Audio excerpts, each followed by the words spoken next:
It is always better to have a look at the university website. एक paper पे सारी details लिख ली जाती हैं। दूसरी तीसरी क्लास के बच्चे का इंट्रोडक्शन नहीं देंगे। आपको ये बेनिफिट कैसे करेगा, तो उसमें जॉब रोल्स आ जाते हैं। आपको 5-6 कम से कम याद होने चाहिए। कौन सी स्किल्स आएंगी, that's a different question. Round है, हम कोशिश करते हैं कि हम अपनी लेटेस्ट क्वालिफिकेशन बताएं।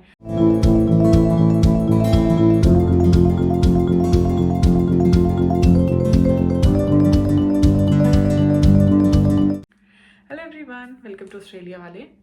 In this video, we are going to talk about GTE or GS interview. GTE is called Genuine Temporary Entrant, which is now replaced by GS, which is Genuine Student.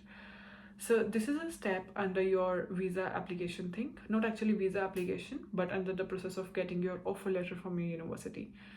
जैसे ही आप किसी भी university को अपने documents भेजते हो offer letter के लिए, तो before granting you the offer letter वो आपका एक इंटरव्यू लेंगे, जिसको हम पहले GTE बोलते थे और अब हम उसको GS बोलते हैं। बहुत पहले कोई इंटरव्यूज़ नहीं होते थे, धीरे धीरे यूनिवर्सिटीज़ ने इंटरव्यूज़ लेने शुरू किए जस्ट टू मेक श्योर कि जो बच्चा हमारे इंस्टीट्यूट में आ रहा है is he actually capable of studying और वो जेन्युइन है या नहीं। तो अभी ऑस्ट्रेलिया ने ये बहुत स्ट्रिक्ट रूल्स कर दिए हैं रिलेटेड टू द इंटरव्यू। तो आज हम उसके बारे में बात करेंगे and also we are going to discuss some points that can help you आपका इंटरव्यू क्लियर करने के लिए। Okay, so let's get started. देखो, सबसे पहले तो जैसे डीकन यूनिवर्सिटी हो गई, RMIT यूनिवर्सिटी हो गई, ये लोग स्पेसिफिकली क्योंकि मैंने बहुत सारे बच्चों को डीकन यूनिवर्सिटी के साथ के लिए इंटरव्यू प्रिपेयर कराए थे, तो and many of them could clear it. आप एक बात सोच कर चलो कि क्वेश्चंस वही होते हैं, चाहे आपका इंटरव्यू कहीं का भी हो, या वो USA के लिए आप इंटरव्यू दे रहे हो, या फिर आप ऑस्ट्रेलिया में किसी यूनिवर्सिटी का दे रहे हो, या फिर ऑस्ट्रेलियन होम अफेयर्स से जब आपका वीज़ा एप्लीकेशन प्रोसेस हो चुकी होती है तब भी इंटरव्यू आता है, या आप वो इंटरव्यू दे रहे हो, तो क्वेश्चन सेम होते हैं। थोड़ा सा डेप्थ हो जाती है आंसर्स की कि आपको किस हद तक आंसर करना है। तो ये जो GS है ये बहुत जनरलाइज्ड टाइप का इंटरव्यू होगा। इसमें दे will ask you about your details, है ना।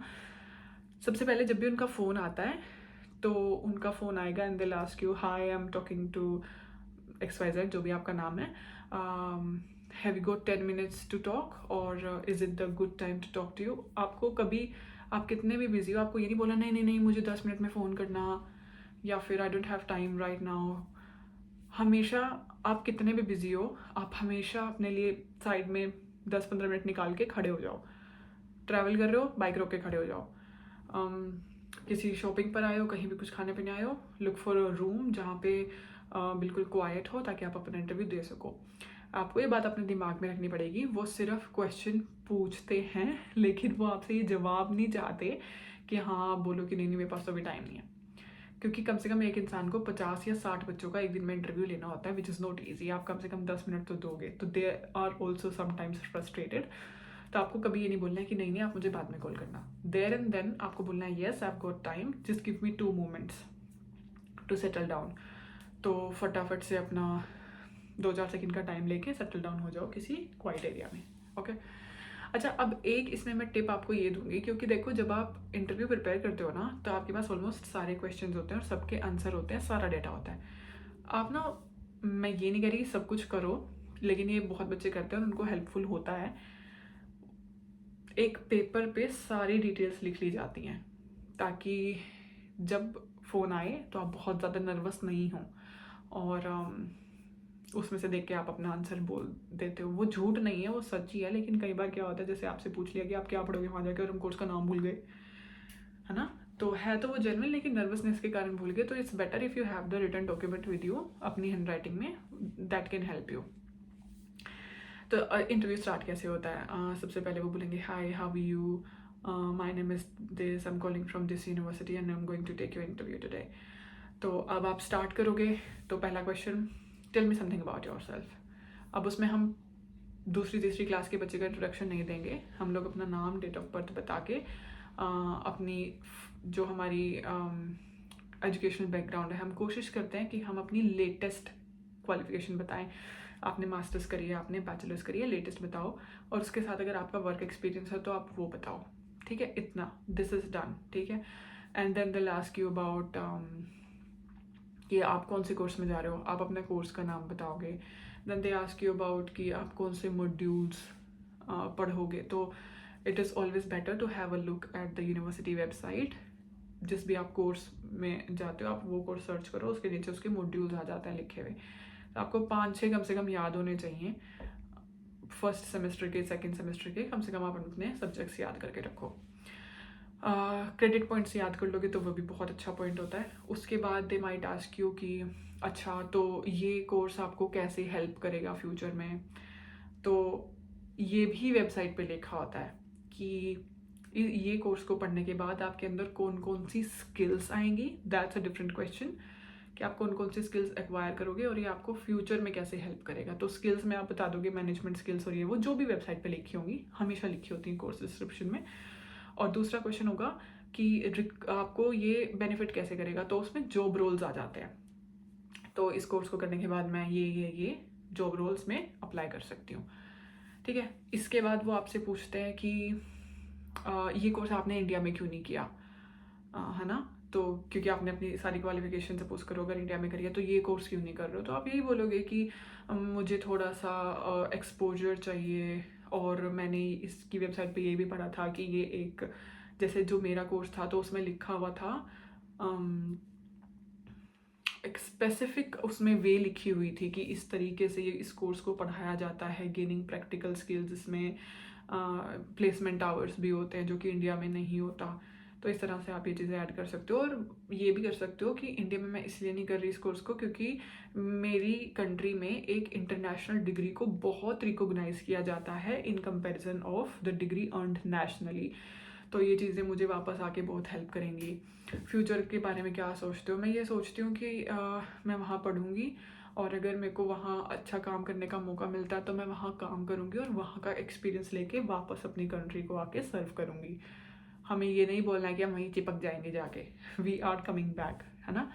Then they ask you about your financial capacity. Course की फ़ीस भी पूछेंगे आपसे कि कोर्स की फ़ीस कितनी है, तो वो बता दोगे अपनी फाइनेंशियल कैपेसिटी में।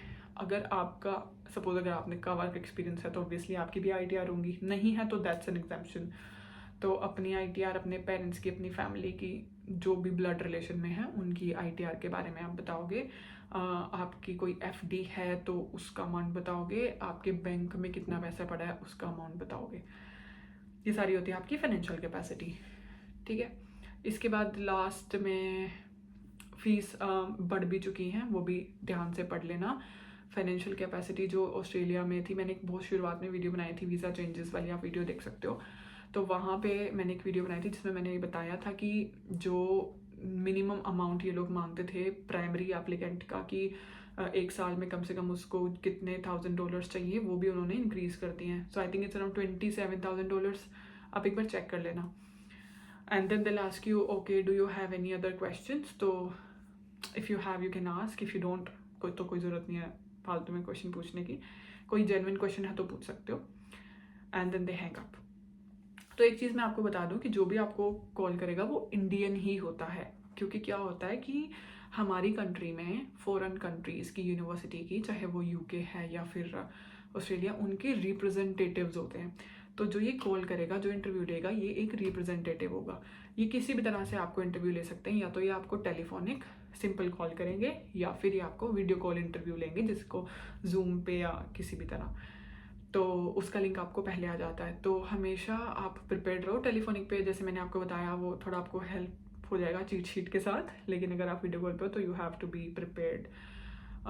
क्लियर स्पीच रखो अपनी, आपकी इंग्लिश एटलीस्ट नॉर्मल होनी चाहिए कि you are able to communicate your words to the others.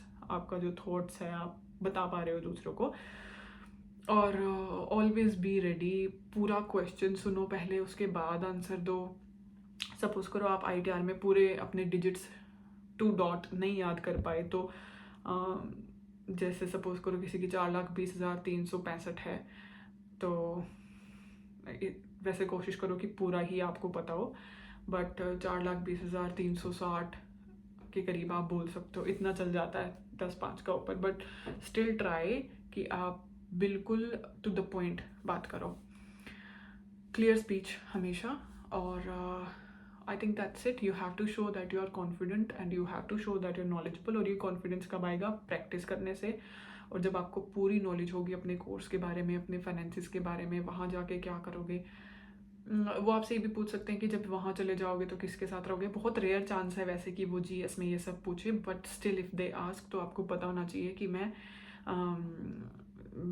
जो वेबसाइट्स हैं जैसे कि फ्लैटमेट्स एंड ऑल, तो मैं यहाँ से एक अकोमोडेशन बुक करके मैं यहाँ रहूँगी, या मैं अपने किसी फ्रेंड के पास रहूँगी 1-2 दिन, and then I will find an accommodation with this. So they just want to know कि आप नॉलेजेबल हो और आपने जितनी भी पढ़ाई यहाँ पे करी है, रिसर्च करी है, वो एक्चुअली जेन्युइन है.